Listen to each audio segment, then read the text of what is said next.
Hello po mga kapraps. Ito yung property na i-offer ko sa inyo ngayon. Ang sukat po nito ay 3 hectares. At ito po ay tabi lang ng mismong kalsada.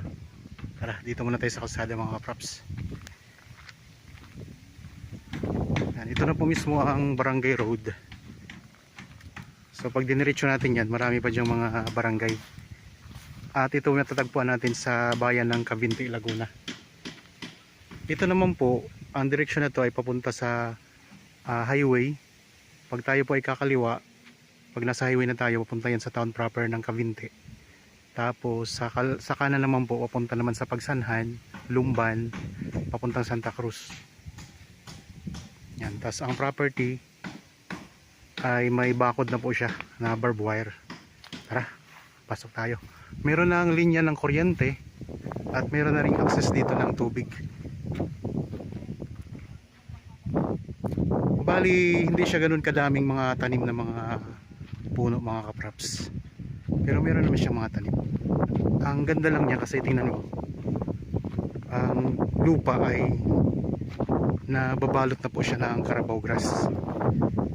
Tapos ang dito sa may gilid na to, ang bakod niya ay may poste na mga sementadong poste.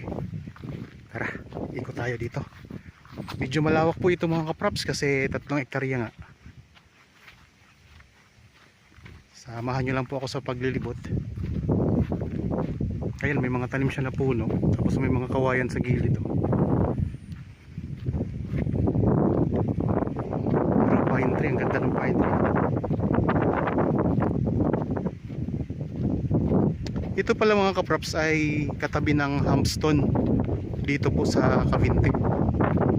Yung golf course mga kapraps, tabing-tabi lang po itong property. May mga tanim siya na mga santol. Ito mga santol po yan. Ito hindi ko alam kung anong puno ito. So baka alam nyo po, i-comment nyo lang po sa comment section mga kapraps. Ito yung bunga niya. Yan. Yung puno na yan, ito yung bunga niya.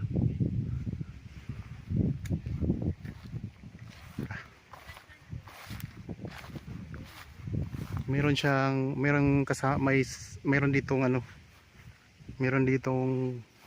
kubo sa loob. Yan. Tapos ito yung puno ng pine tree.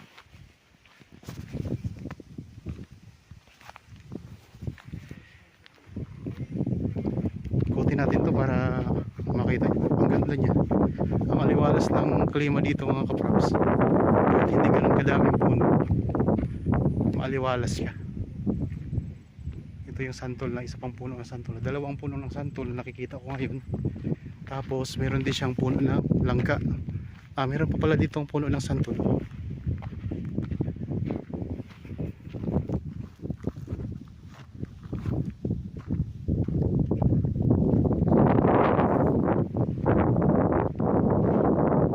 Dito tayo sa may taas na part.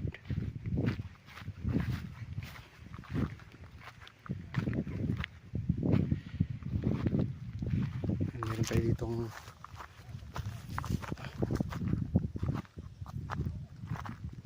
parang maliit na bundok.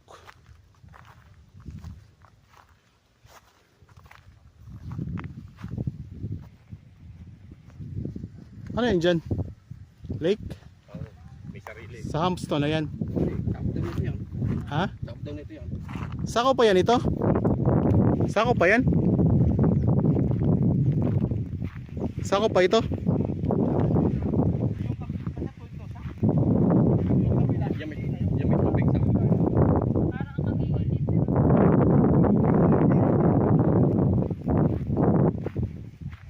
ang ganda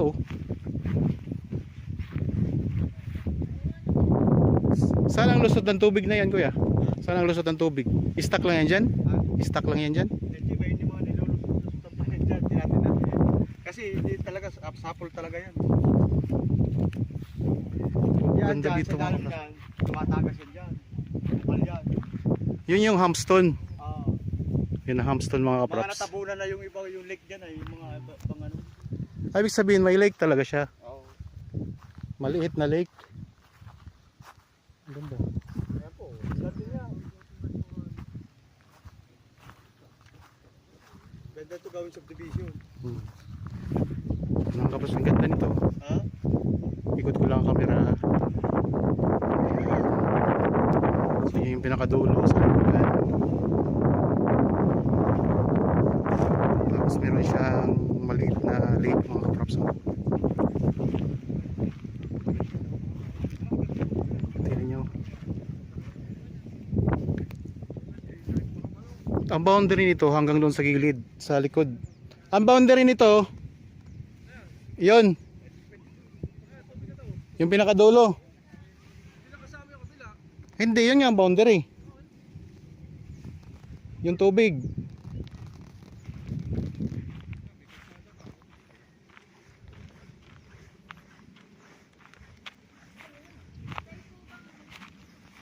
Ang ganda mga kaprops, oh. Mayroon siyang lake.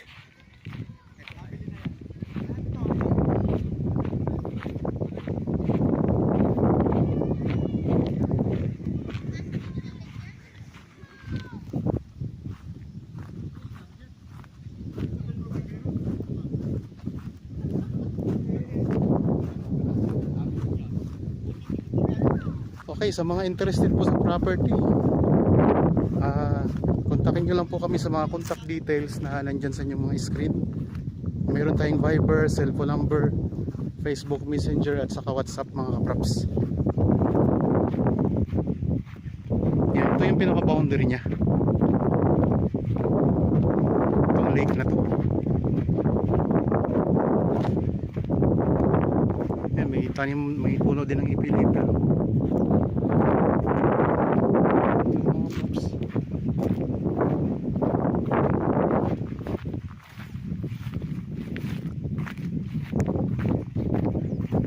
Ganda ng property. Yan. Yun yung golf course dyan. Yun yung Hamston. So tabi-tabi lang po tayo ng Hamston mga kaprops.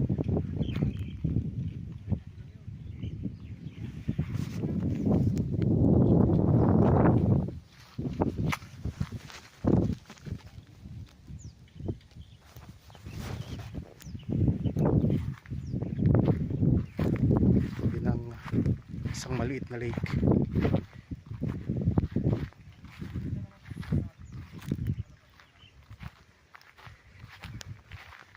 Bali ang buong sukat ng property ay 3 hectares ang buong sukat. Diyan may mga, sa part na yan may mga puno ng, may mga tanim ng mga puno.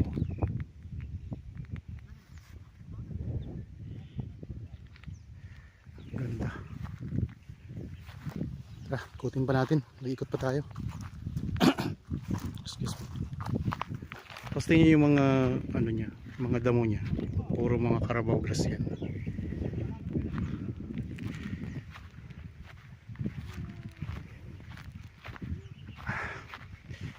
Mapapagod tayo mga kaprap sa kakaikot nito.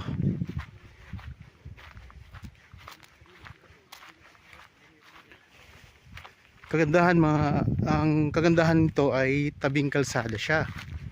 Kaya pasok na pasok yung sasakyan dito.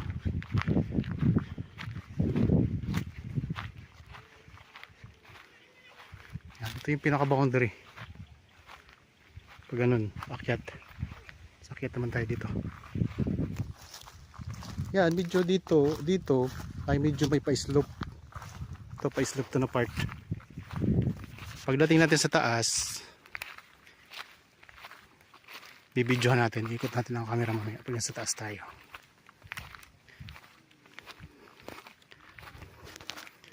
Ganda nito mga kaprops. Pwedeng i-subdivide, pwede kayong magtayo dito ng resort kasi yun, no, meron kayong maliit na lake dito.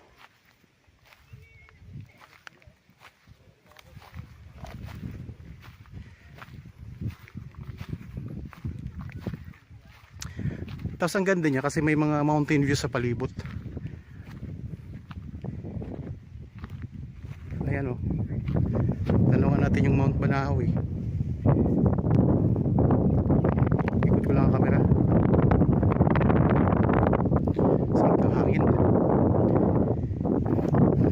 boundary na yan, yung may mga puno, yun yung pinaka boundary niya. So simula doon, ayun ang kalsada, doon tayo galing kanina. Tapos pag ganun, yung mga boundary, ayan, may linya na ng kuryente at saka tubig ito mga kaprops. Yung mga boundary niya yung tinuturo ko, ayan, yung boundary ng property.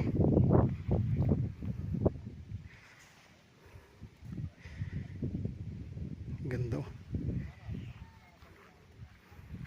Pwede naman kayo dito magtanim ng mga punong kahoy, mga prutas, depende sa inyo kung anong gusto nyo itanim. Punta natin ang likurang bahagi nitong property.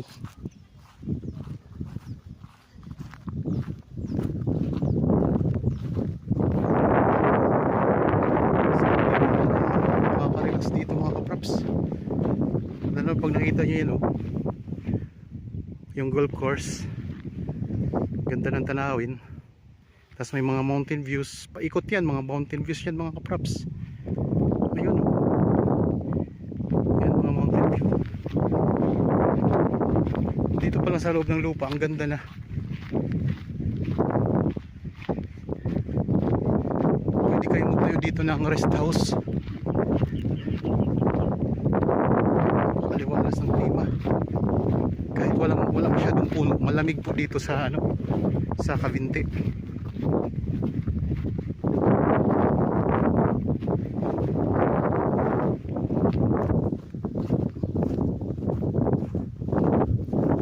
Pwede talaga tong develop, pwede tayo ng resort mga kaprops.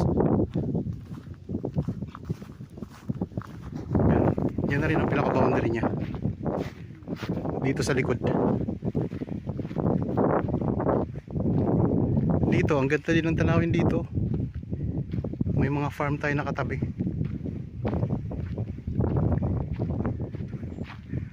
Wow, ganda.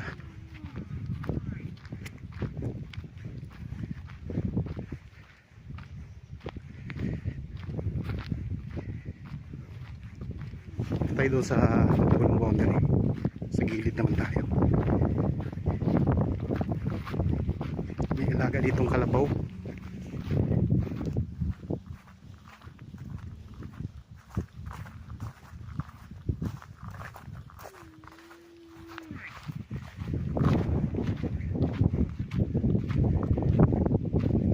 May maliit na kalabaw takbo.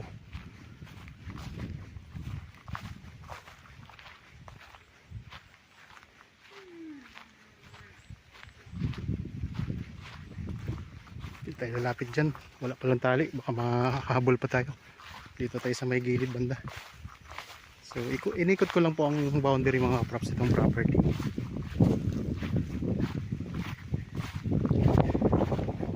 Sa gilid may mga tanim na parang mga mahogany na puno, may mga santol din.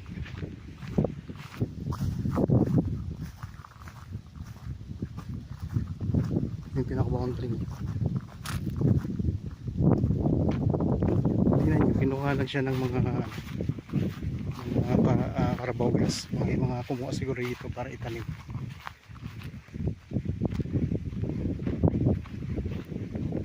Doon sa kabila, iba na po yan, ibang property na yan. So hanggang dito lang tayo, itong mga puno na to.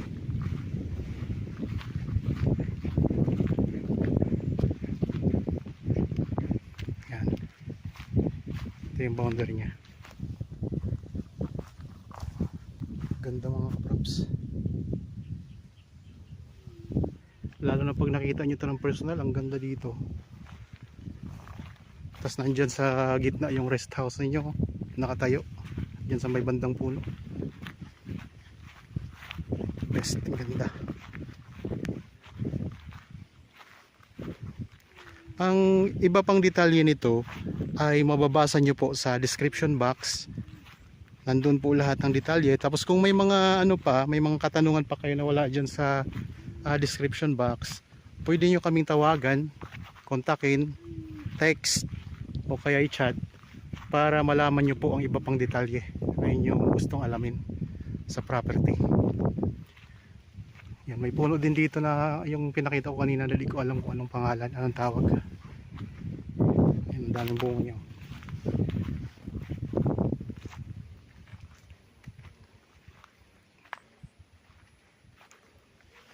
May mga bata na naglalaro mga kapraps. Ulitin ko lang po, ang sukat ng property na ito ay 3 hectares. Tabingin lang kalsada, malapit lang po sa highway, nasa 2 minutes travel time lang. Ang layo po nito sa bayan ng Cavite, sa town proper, ay nasa 20 minutes travel time, 15 to 20 minutes travel time. Tapos po, ito'y malapit na lang din po sa Lumot Lake at saka Caliraya Lake. Bali, mayroong maliit na lake ang katabi ng property.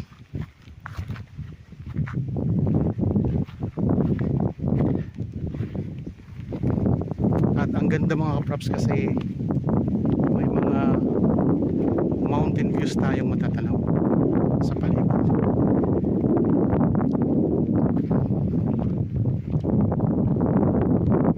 Yan ang lake. Tapos tingnan nyo ang mga bundok tanaw natin dito. Humpstone.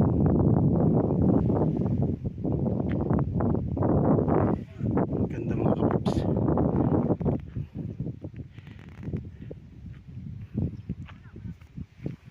Although wala siya gaano mga puno, pero ang ganda niya. Kasi ang lupa balot na ng Carabao grass. Tapos yan lang po ang barangay road. Yung pinakaharapan ng property. Ito yung right side, may lake. Tapos ito naman po ang left side mga kapraps, may mga puno na boundary. Okay, sana nagustuhan nyo po ang property na in-offer ko sa inyo ngayon. Sa mga bago pa lang po sa aking channel at napadaan lang po dito sa aking channel, huwag nyo pong kalimutang mag-subscribe at pindutin na rin po ang notification bell para maging updated kayo sa mga bagong property na i-offer namin. Maraming salamat po, lagi tayong mag-iingat at God bless po sa ating lahat mga kapraps.